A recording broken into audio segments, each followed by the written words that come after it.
August 16th, 2014.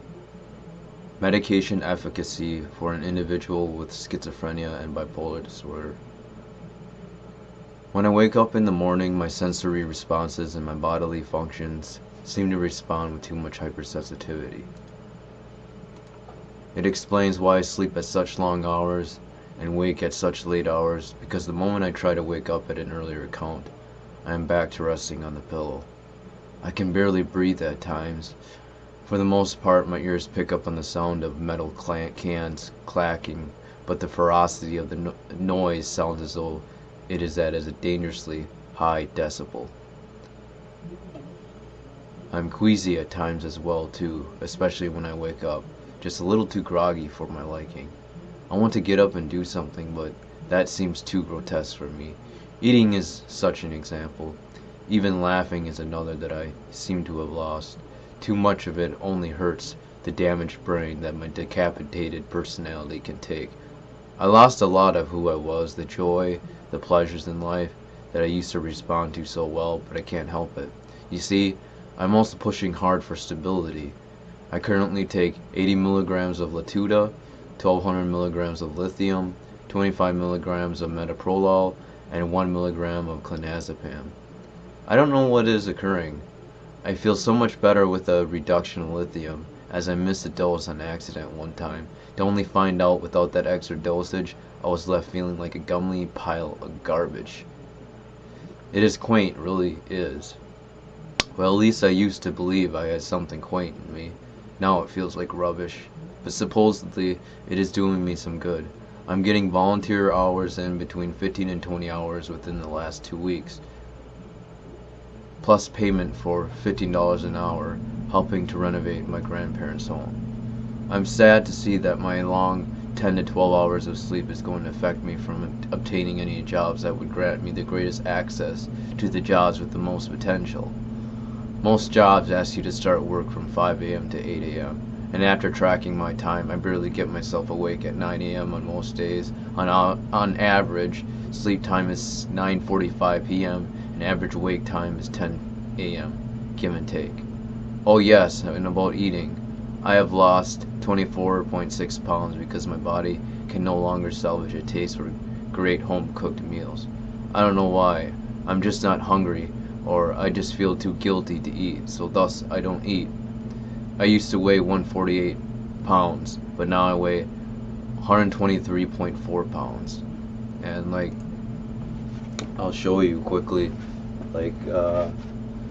Probably some people knew me in the past, and I can show you where my body's at right now, but you can see how much I've lost just based on the body shape. You can actually see muscle. It looks like it's muscle, but really it's because of so much weight loss, and I probably am going to be losing more and more weight as time persists. But working out seems to affect my mood problem, and if I work out too much, I might get revved up, feel really nice, feel really active, but then all of a sudden the next day I'm having a hard time getting myself up and getting myself active. So in terms of how finesse I feel, this is just garbage. It's just, it might look nice in a mirror to an extent, and I could probably have some more defined areas, but I used to be 125, 123.4 is probably the lowest I've ever been, and I'll probably even get down to 120. I have a feeling if this gets to be like this anymore, I'm for certain I have a food disability, or a food disorder, or an eating disorder, and it's getting to the point where I feel like eating is just bad and it's wrong and I can't eat. So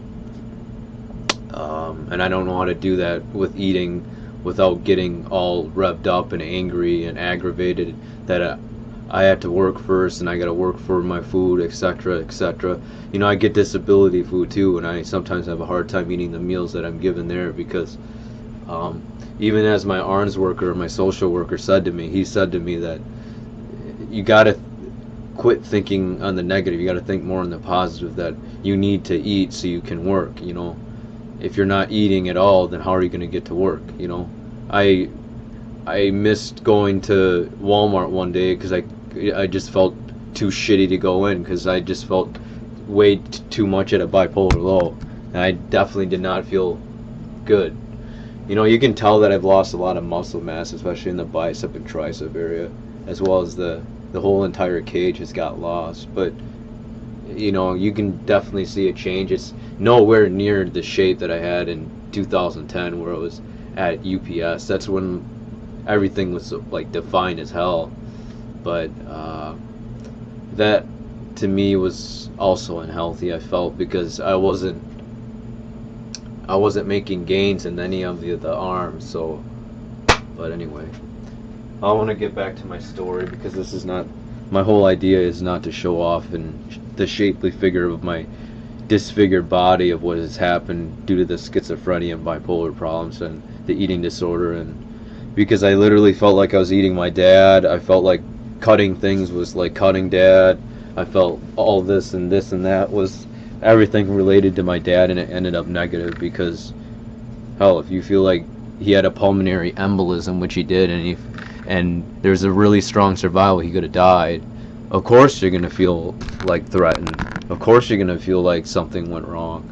You know, of course I'm oversensitive to it, and granted the antipsychotic has helped dampen part of that extraneous sensitivity, but other than that, let's get back to this story.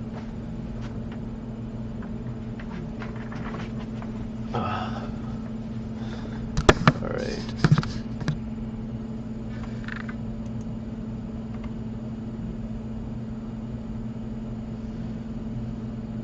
So once again, I've lost 24.6 pounds just by not eating well and not getting myself to eat properly. So that's like the wrong way to lose weight, folks.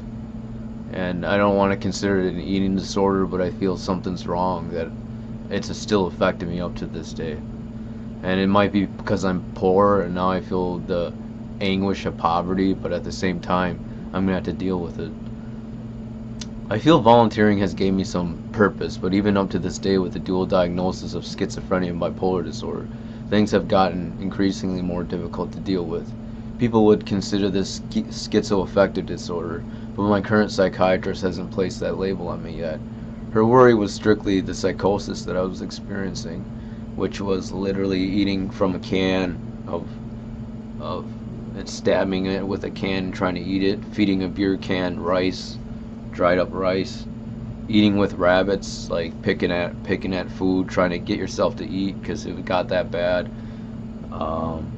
Peeing in a urine bucket, which we'll get to, and doing the number 2 in a kitty litter box because you felt going to the bathroom was wrong and there's too much death.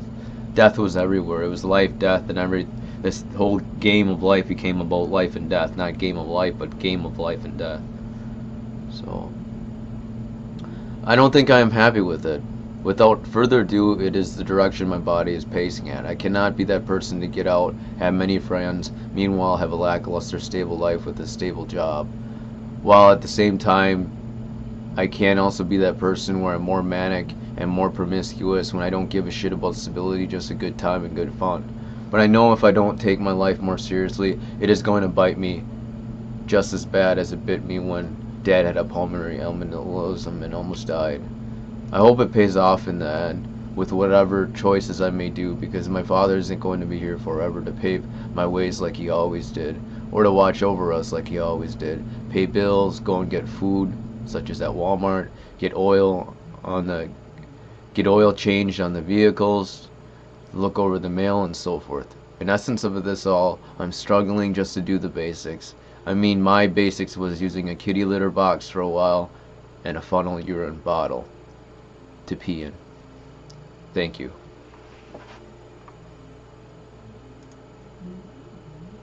Adios.